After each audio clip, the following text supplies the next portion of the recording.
From the federation standpoint, you're the man who is with the responsibility to disseminate the information.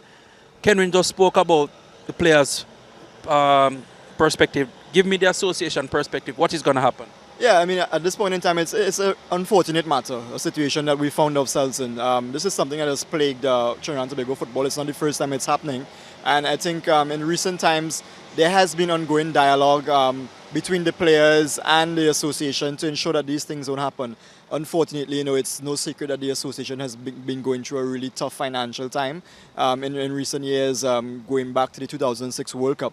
And under the guidance and the leadership of President Raymond Timke, we've tried to sort this out. However, we've been in communication. We've had a really good relationship with the government of Trinidad and Tobago, who has supported this national team and all our national teams really well in recent times. However, as Ken would have said, there was a bit of an issue over the past 48 hours or so because of the fact that players have outstanding wages owed to them, the coach as well, dating back to the game against Iran that was played in Brazil in June.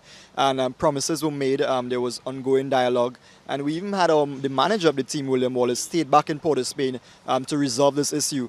As of yesterday evening, there was not good news, and the players felt that they had to take a stance. I mean, there was never any threat of boycotting the game, but I mean, they felt that they needed to be heard. And obviously, when the news broke in Trinidad and Tobago earlier today, it creates a sort of a panic or alarming situation. And now you've had the government coming forward and saying that all monies will be paid. And as Kenwin said, the boys are quite focused on the game now, and they will play the match tonight.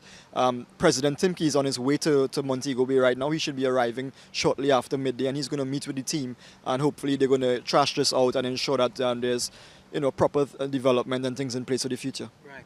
Is money really the issue here, though, Shaun? Money, I think, really has been an issue for us in recent times. You look at how the association has been able to progress in recent times. We've had the national teams have been doing well.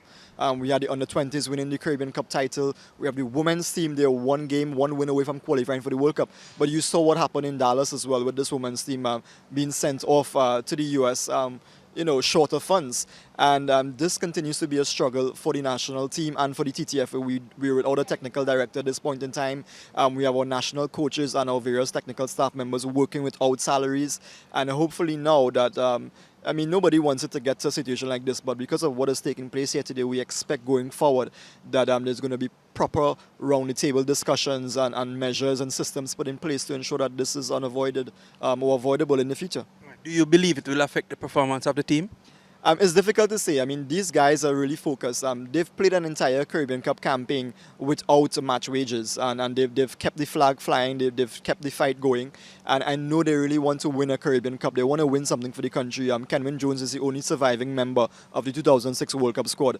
These other players want to get to a World Cup as well, so they're committed to the cause. They're playing with heart and putting country first. In terms of the psyche going into tonight's game, who knows, maybe this is what we would have needed for them to really go out there and pull off a victory so that they can show the country that they have the countries at heart.